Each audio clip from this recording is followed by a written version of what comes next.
জীবনে কিছু করতে হলে পরিশ্রমের কোনো বিকল্প নাই, এটা আমরা সকলেই জানি।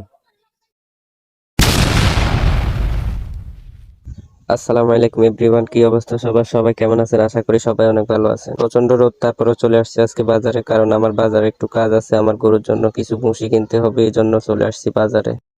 তো এত পরিমাণে রোদ, যেটা বলার মতো না। দেখতে পাচ্তেছেন যে অনেক গরম পড়তেছে আজকে। আর বাজারে গিয়ে একটা রিক্সা নিয়ে নিলাম, যাতে ভুসিগুলো বাড়িতে আনতে পারি। তো রিক্সাটা নিয়ে যাচ্ছি ভুসির দোকানে, সামনেই দোকান। আর অনেক বেশি পরিমাণে গরম লাগতেছিল আজকে, যার জন্য অনেক বেশি কষ্ট হচ্ছিল। তো রিক্সাটা নিয়ে চলে আসলাম দোকানের সামনে। এসে আমি রিক্সা থেকে নেমে পড়লাম, আর রিক্সাওয়ালাকে বললাম যে আপনি রিক্সাটাকে ঘুরিয়ে নেন। তো উনি রিক্সাটাকে ঘুরিয়ে নিতেছিল, আর আমি চলে যাচ্ছিলাম দোকানে, কারণ ভুসির বস্তাটা ধরে গাড়ির মধ্যে উঠাতে হবে।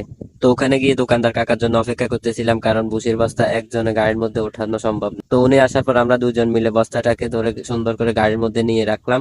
এরপর আমি দোকানদার কাকাকে টাকা দিলাম। এরপর ওনার কাছ থেকে এক বক্স স্যালাইন নিলাম, কারণ প্রচন্ড পরিমাণে গরম পড়তেছিল, আপনারা সবাই জানেন। তো এই গরমের মধ্যে স্যালাইন খাওয়া খুবই গুরুত্বপূর্ণ। আর আপনারা সবাই এই গরমের মধ্যে বেশি বেশি স্যালাইন খাবেন। স্যালাইন খেলে আপনাদের শরীর অনেক ভালো লাগবে। তো গাড়িতে বসে আমরা চলে যাচ্ছিলাম আমাদের বাজার থেকে বের হয়ে বাড়ির দিকে। তো আমাদের বাড়ি বেশি একটা দূরে না, অল্প একটু সময় লাগবে। আর আমি বাজারে আস্তে আস্তে একটু দেরি হয়ে গেছে, যার জন্য এখন দুপুর হয়ে গেছে, এই জন্য বাজারে অনেক দোকানপাটি বন্ধ হয়ে গেছে। আর আমাদের বাজারটা মোটামুটি অনেক বড়, যার জন্য এখানে সবকিছুই পাওয়া যায় মানুষের চাহিদা অনুযায়ী, কোনো কিছু সমস্যা।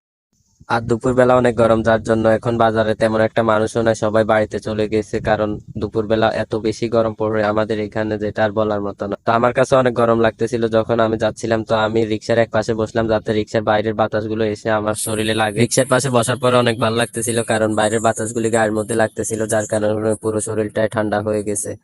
আর এখন প্রায় দুপুর 1টা বাজে। তো আমার কাছে অনেক খিদা লাগতেছিল, কারণ আমি এখনো দুপুরের খাওয়া খাই না। তো এখন বাড়িতে গিয়ে খাওয়া দাওয়া করবো। আমরা প্রায় চলে আসছি আমাদের বাড়ির কাছে। এই যে এটাই আমাদের গ্রামের মধ্যে, আমরা এখন ঢুকে গেছি, সামনেই আমাদের বাড়ি, ওইখানে গিয়েই আমরা নামবো।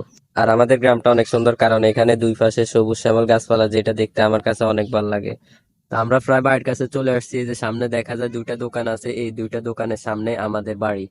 আর আমাদের বাড়ির ভিতরে পুরোপুরি রিক্সা যায় না, যার জন্য বাড়ির সামনে রিক্সাটাকে দাঁড়া করাতে হবে। এরপর এখান থেকে ভুসির বস্তাটাকে মাথায় করে নিয়ে যেতে হবে। তো এখানে নেমে আমি এগুলো রাখলাম, এরপরে রিক্সাওয়ালাকে টাকা দিলাম। টাকা দিয়ে বললাম যে এই ভুসির বস্তাটা আমার মাথার মধ্যে উঠাই দাও, তাহলে আমি এটা নিয়ে যেতে পারবো। তো ও আমার মাথার মধ্যে বস্তাটা উঠাই দিতেছিল।